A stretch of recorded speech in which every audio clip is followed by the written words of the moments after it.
नमस्कार, मैं धर्मेंद्र कुमार प्रगति क्लासेस के YouTube चैनल में सभी का बहुत बहुत स्वागत। बात करेंगे राजनीति विज्ञान एवं भारतीय संविधान टेस्ट सीरीज क्रमांक 2। इससे पहले आपने टेस्ट सीरीज क्रमांक 1 देखा होगा, तो देख लेते हैं। इसमें भी काफी महत्वपूर्ण प्रश्न लिए गए हैं। पहला प्रश्न है, भारत में पंचायती राज व्यवस्था किन राज्यों में सबसे पहले शुरू हुई थी?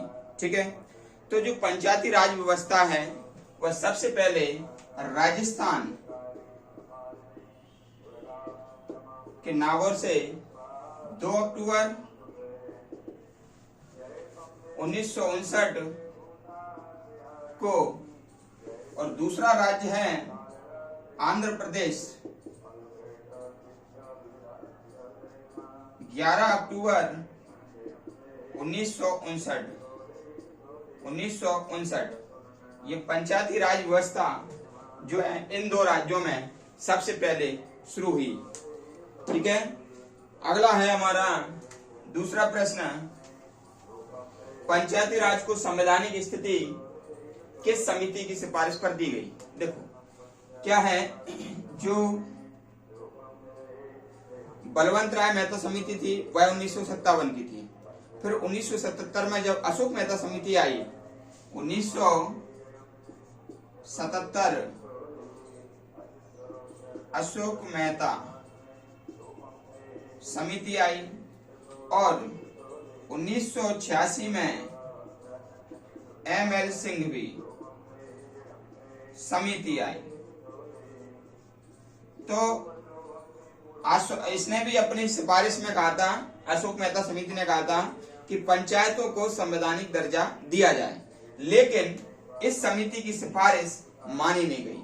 ठीक है, फिर एमएल सिंघवी समिति यानी कि लक्ष्मीमल सिंघवी समिति, इसने सिफारिश की थी, तो इसकी सिफारिशें मानी गई। तो ये 2 प्रश्न इसमें बनते हैं। हमारे यहाँ पर प्रश्न है, पंचायती राज को संवैधानिक स्थिति किस समिति की सिफारिश पर दी गई? तो वह दी गई एमएल सिंघवी समिति की सिफारिश पर। ठीक है, लेकिन यदि प्रश्न ये आ जाए कि सिफारिश सबसे पहले किसने की थी, पंचायतों को संवैधानिक दर्जा देने की सिफारिश सबसे पहले किसने दी थी, तो उसका आंसर आएगा अशोक मेहता समिति। ठीक है, और दी किससे गई है? एमएल सिंघवी समिति की सिफारिश पर। तो 2 अलग अलग क्वेश्चन है, याद कर लेना, इनका डेट भी याद कर लेना। अगला प्रश्न है हमारा, इंडिपेंडेंस लेबर पार्टी के संस्थापक कौन? तो भाई इंडिपेंडेंट लेबर पार्टी के संस्थापक डॉक्टर वी.आर. अम्बेडकर। ठीक है, doctor VR. Ambedkar independence labour party के संस्थापक थे। अगला प्रश्न देख लेते हैं, सांसदों की अयोग्यता संबंधी विवाद किस का निर्णय कौन देता है? देखो, सांसद की अयोग्यता संबंधी निर्णय पर, विवाद पर जो निर्णय है वो चुनाव आयोग जो होता है, केंद्रीय चुनाव आयोग, उसकी सिफारिश पर राष्ट्रपति निर्णय करता है। ठीक है, तो इसका आंसर हो जाएगा केंद्रीय चुनाव आयोग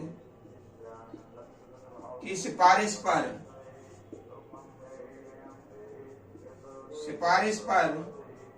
राष्ट्रपति निर्णय करता है। राष्ट्रपति निर्णय करता है, याद कर लेना।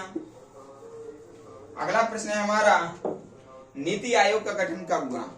तो 1 जनवरी 2015 को नीति आयोग का गठन हुआ। योजना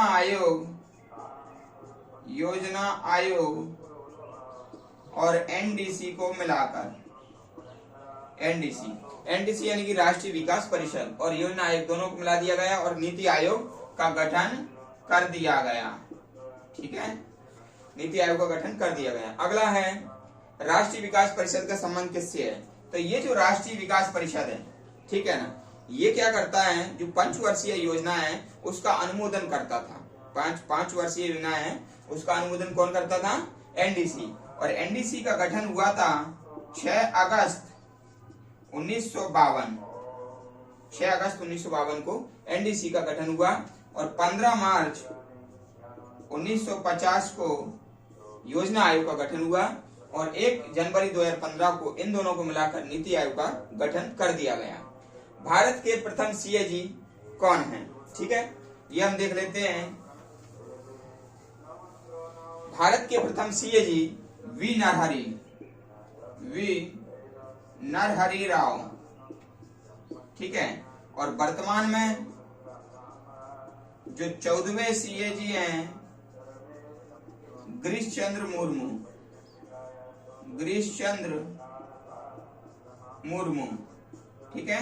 और सीएजी का जो प्रावधान है वो 148 से 151 के बीच में है, और ये भारत सरकार के वित्त का संरक्षक होता है, यानी कि इसको वॉचडॉग कहते हैं। जो पैसा जिस योजना के लिए लाया गया है उसमें ये खर्च हुआ है कि नहीं, उसका ऑडिट और अंकेक्षण ये करते हैं भाई, ठीक है। ऑडिट करने के लिए दूसरे व्यक्ति होते हैं और ये करते हैं देख रेख।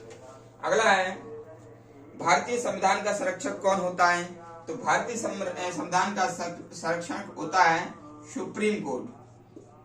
सुप्रीम कोर्ट भारतीय संविधान का संरक्षक होता है। मौलिक अधिकारों को समाप्त कौन कर सकता है? तो मौलिक अधिकारों को समाप्त कोई भी नहीं कर सकता। वर्तमान में 6 मौलिक अधिकार हैं, इससे पहले 7 थे, ठीक है। 7वां मौलिक अधिकार संपत्ति का था, जो कि 44वें संविधान संशोधन के द्वारा 1978 में एक विधिक अधिकार घोषित कर दिया गया अनुच्छेद 300 में। फिर है मौलिक अधिकारों में संशोधन कौन कर सकता है? तो संशोधन संसद कर सकती है। मौलिक अधिकार में संशोधन, तो संशोधन कौन कर सकता है? संसद कर सकती है, ठीक है, संसद कर सकती है। लेकिन समाप्त कौन कर सकता है? समाप्त कोई नहीं कर सकता, समाप्त कोई नहीं कर सकता, ठीक है। तो ये हमारे टेस्ट सीरीज क्रमांक 2 था। तो कैसा लगा आपको कमेंट्स करके बताना। वीडियो को अधिक से अधिक आप शेयर करें, और चैनल जो व्यक्ति नए हैं वो चैनल को सब्सक्राइब करें। और मेरी कोशिश रहेगी कि प्रश्न को यूनिक ट्रिक के माध्यम से एक नए तरीके से समझाना और आपको याद कराना। तो जुड़े रहें प्रगति क्लासेस शिवपुरी यूट्यूब चैनल से। सभी का बहुत बहुत धन्यवाद।